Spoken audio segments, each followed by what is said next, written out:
Welcome to Season 6 of Business Mentorship, Keeping It Real. Introducing corporate leaders who have taken the leap to business owner, introducing their great idea in our guest blog, found on shareyourstories.online. Our guest joins us from Denver, Colorado. Dr.Charleanea Arellano is from Empowered Living. She's a psychologist, a transformational coach, and a podcast host who believes adversity is a springboard to greatness. Let's find out how Charleanea is helping others rewrite and celebrate to be the author of their own story. It's my pleasure to introduce and welcome Charleanea. It's great to be here. Did I get that right? You did great. I don't know why I'm so tongue-tied today, but that's what happens when you're keeping it real, right? Oh, absolutely. I love keeping it real.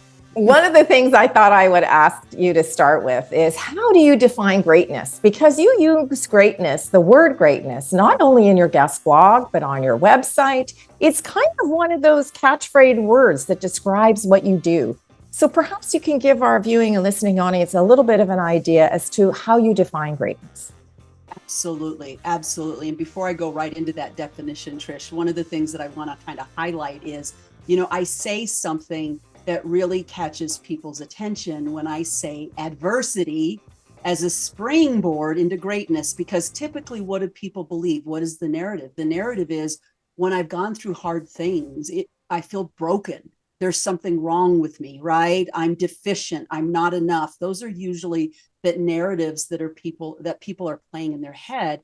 And so I want to catch people's attention because it's something that you don't expect, right? So that was primarily the reason I went for that. So what do I mean by greatness?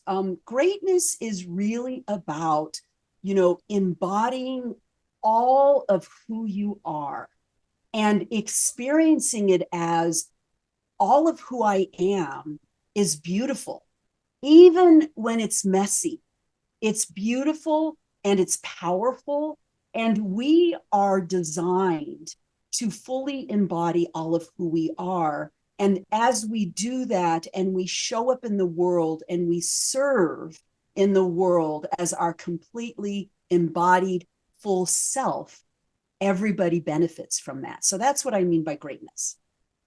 Well, you've made an interesting transition because you're a psychologist, clearly a doctor, and yet when you describe yourself, you also talk about being a transformational coach. And I don't think people are able to make the connection between the education and commitment that goes along with becoming a doctor and the phrase we hear so often with people saying that they're a transformational coach. So how would you connect the dots between those two descriptive words? Because, we did get a few questions from our viewing and listening audience, and they were having trouble connecting the dots between being a doctor and being a coach. Absolutely. I know some people kind of raise an eyebrow and go, what were you thinking? Here you have all of this training. I went to graduate school for 10 years. I have 30 years experience as a psychologist. Well, why in the world would you go and get a certification and call yourself a coach? And, I'll just say this as an aside and move on, but right now the coaching world is getting a lot of flack because there are a lot of people that label themselves as coaches and don't have much expertise. And that can be obviously very problematic. So why would I align myself with that? First and foremost, what I want to describe, Trish, is that like with anybody else, there's an evolution. I've had an evolution. There's been growth for me. And I started out as a psychologist. And quite frankly, I'm still a psychologist, and I still call myself a psychologist because I think what happens is, in our world, we use labels, and labels are shorthand, right? They're shortcuts. When you use the label psychologist, people know exactly what that means. And so what happened was I went, I became a clinical psychologist. I practiced, I was a therapist. And what I found, and again, this is part of my own growth and my own evolution, is what I found when I got into about 5 years of my private practice, I realized the training that I had received as a clinical psychologist just wasn't cutting it. Well, what does that mean exactly? Don't get me wrong. Everything that I know, all of my experience, all my expertise and human behavior still comes with me. But what's the difference in terms of my wearing a coach hat? I actually often call myself a hybrid, quite frankly, Trish, because I take my psychology background and my coaching background as well, and kind of meld the two together as I serve others. And so what happened was about 5 years into it, I was like, this just isn't working for me. Well, what wasn't working for me? I was trained in a very traditional medical model. And the medical model looks at an individual from a diseased perspective. What illness do you have? What mental disorder do you have? And quite frankly, as I was working with my clients, what I found was that probably 95% of them didn't have a mental health disorder. They were just humans struggling in life. And what they really needed was a guide. What they needed was a mentor. What they needed was somebody who may have been 10 steps ahead of them in the process. And so because of that, I wanted some training around coaching. So by the way, when I looked into coaching wasn't even a thing, by the way. There weren't schools, this was back in the 90s. And what I liked about coaching, what was appealing about coaching was several things. One is the premise in coaching is that people are naturally whole, creative, and resourceful. That is the opposite of clinical psychology. Clinical psychology see people as diseased and broken and need to be fixed. Coaching does not. That was one of the things that I was attracted to. The second thing that I was attracted to in the coaching model was the idea of being in action. In therapy, and believe me, I can speak as a therapist and I can speak as a client receiving therapeutic services. So I've been on both sides of that couch. I can tell you that I spent a lot of time going in circles, talking about my feelings and my experiences. And for those who know me and have followed my story, I have a traumatic background. So I was always picking at the trauma. And I remember walking out of my last therapy session as a client saying, I will never go back. And I don't want to knock therapy. There is a place for therapy and there's a time for therapy. The thing that I find that therapy falls short in is it does a lot of hand holding and it does a lot of talking without any walking. And so that was the thing that I loved about coaching is not only do you talk about where you're stuck, but what you do is you trust the client's resources. You're right there with them in partnership and you're working towards something. You're moving towards something. Right. So that's what was appealing. And, it's interesting about the coach hat because I'll be really transparent with you, Trish. I have really been grappling with the title. I use the word coach because everybody knows what a coach is, but does it accurately reflect what I do? No. And I've thrown around some ideas like a transformational guide, because not only do I bring my expertise as a psychologist, not only do I bring my training as a certified coach, I am a board certified coach, but I also bring in my own experience, my lived experience, my wisdom. And I also have a very strong platform of spirituality, not religion, but spirituality. I think spirituality is a very important part of growing and evolution.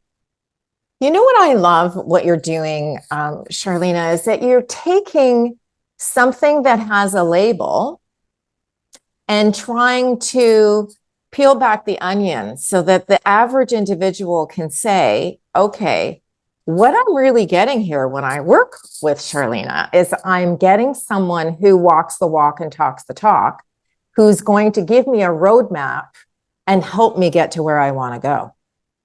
Absolutely. That's what's important. Right. Because I think part of it is, we hear doctor and we think, ooh, I don't want to be analyzed. Right. Right. Like, yes. I'm sure you go to the cocktail party and you say, oh, so what do you do? I'm an artist and I'm a podcast host. And you look at me and say, oh, well, I'm a psychologist. I'm like, oh, yeah, great. And what are you drinking? I'm like thinking, geez, Louise, I don't want the girl to be, dissecting all my problems here. Well, because clearly we all have them, but we don't want the label, right? It's kind of, it's scary. It's like, okay, maybe I'm admitting something I really don't want to admit if I go to a psychologist. But if I go to somebody who's trying to say, you know what, let's figure out what it is that's freaking you out, or what is it that you need to overcome.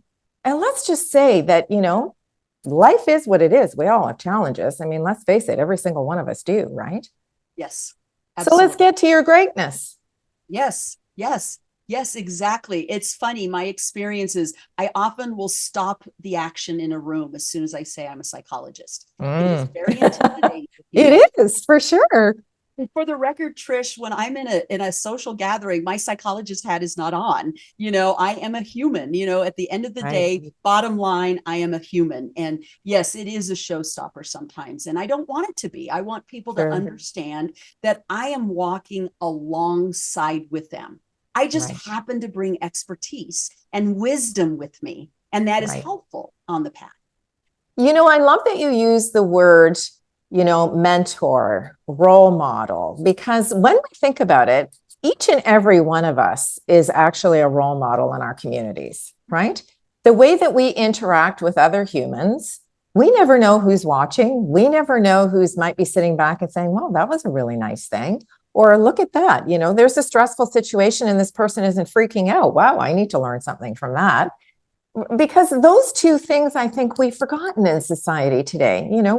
We're so busy and we're running from here, there, and everywhere that I think we've forgotten to take a step back and maybe relax and realize that we are role models in our communities.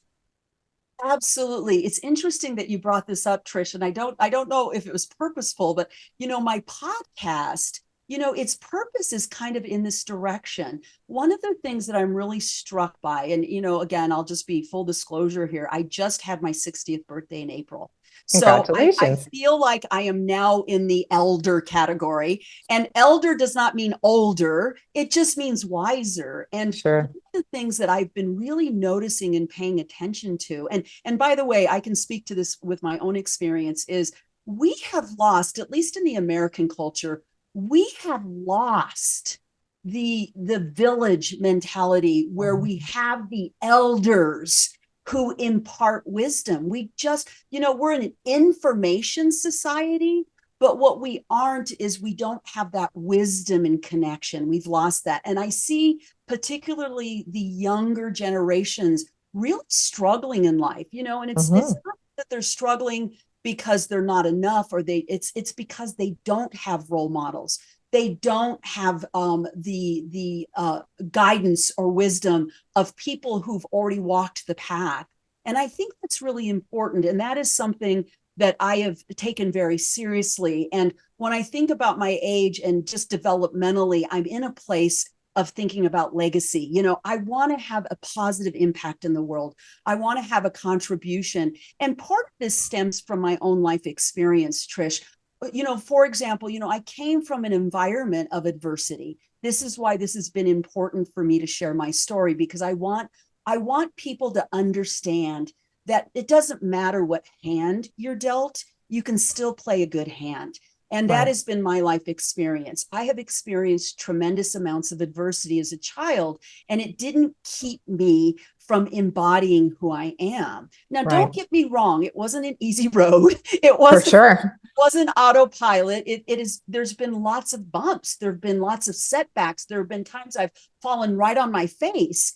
And that's not what we need to focus on. What we need to focus on is we get right back up and we get back on purpose, and that is what's really important. And so this has been something that's really been important for me in terms of my own legacy. Is I have been one of those people that have been on a path where I had no role models. Right. I didn't have anybody that looked like me, or that was doing what I was doing, or that saw life from my same perspective. And so it's so important for me to serve the world in that regard, and to be available as a wise elder. You know what I love? I love the fact that you give people the power to say that they're the author of their own story. Yes.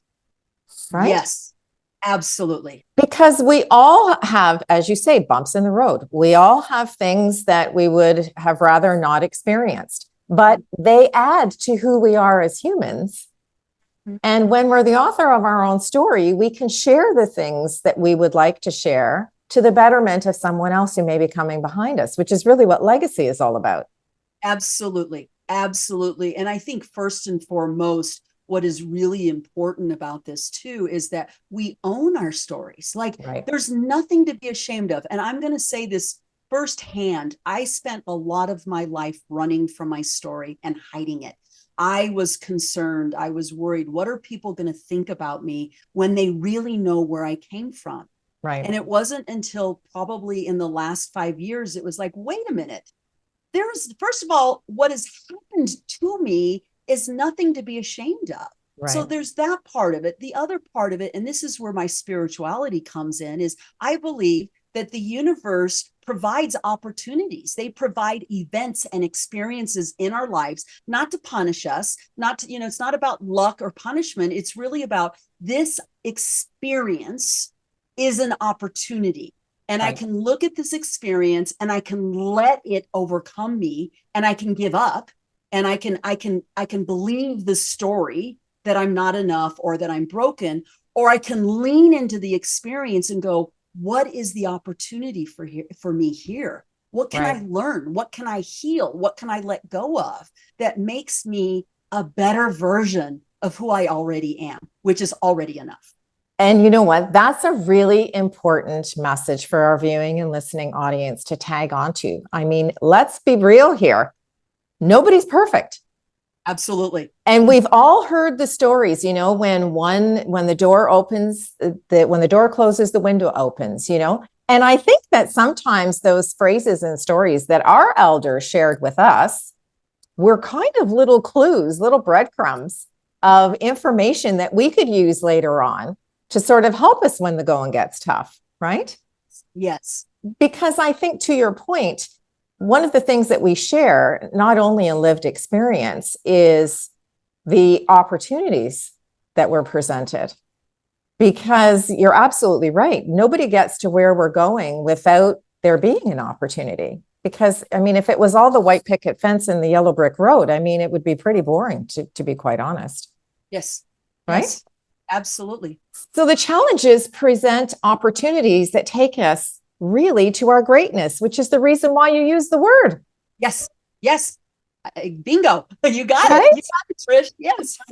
Which I love about your story, because I think that we forget that when we're looking for advice, or when we put up our hand and we ask for help, that it's not a weakness. It's actually an opportunity to maybe get a little bit closer to where it is we're supposed to go.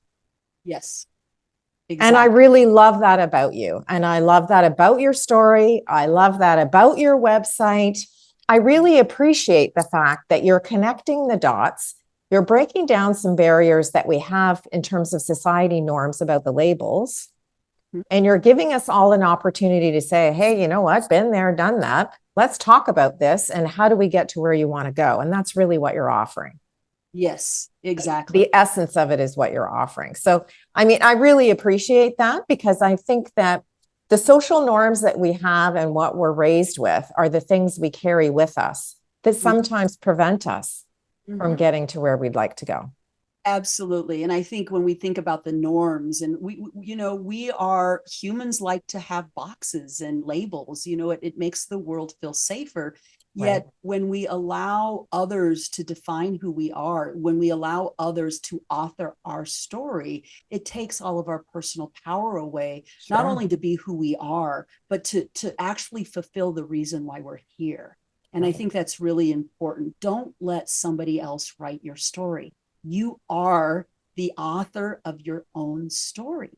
Yeah. And I think, what? I think that's it in a nutshell. And I think the fact that you help people get there, and you help them redirect if they're in a place that they're not happy with and they want to go in a new direction, you actually help them develop a roadmap to get to where that may be. And I'm sure, it's like reoccurring, right? You get the client to point A, and then they're quite happy there, and they move along and they go, hey, you know what?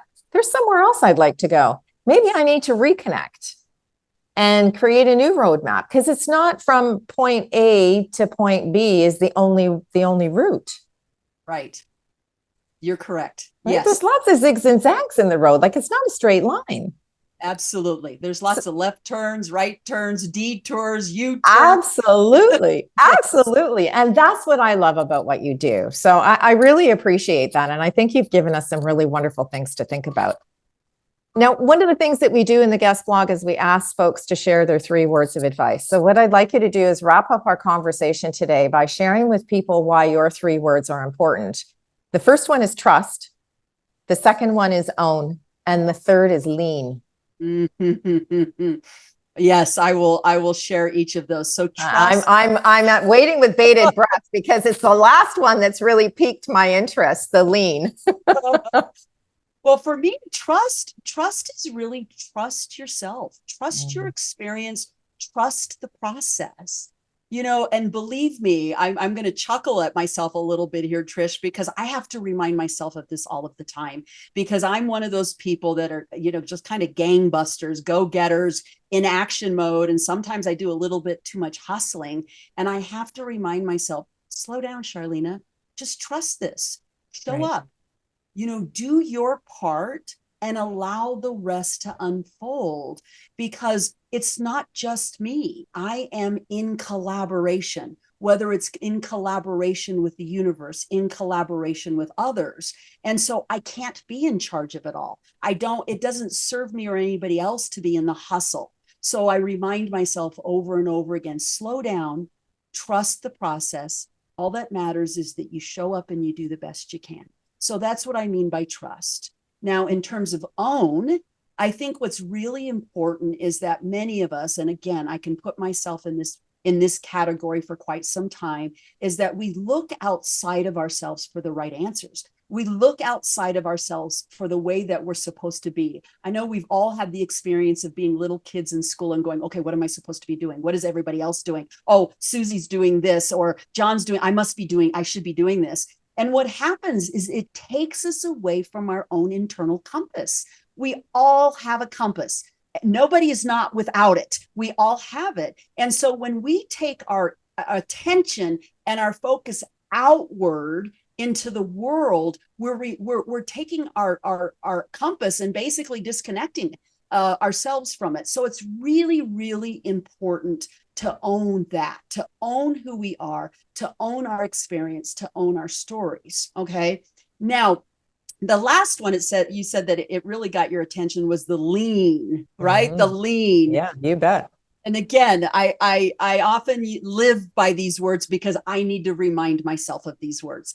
And what I mean by lean is during those times when you're struggling, during those times when you are in doubt, during those times that you're in challenge, or you're exhausted, or you're burnt out, or you're just struggling, I think it is so important to lean into who you are, lean into trust, lean into your story, because that is where your power is. That is where you define what is important to you. That is where you define the map in terms of where you're headed. And so sometimes what can happen is when we're in challenge, when we're in struggle, when we're in self-doubt, what we tend to do is to go outward into the world and look for the answers. They're not out there. They're not out there. So it's important instead to lean inward instead of outward. And that's what I mean by lean. I really love, and thank you so much for giving us that wonderful explanation, because, being able to master the gift of being able to lean into who we are is, in essence, exactly what it is that you're doing, helping people find the skills to be able to lean into who they are and to write their own story. Yes.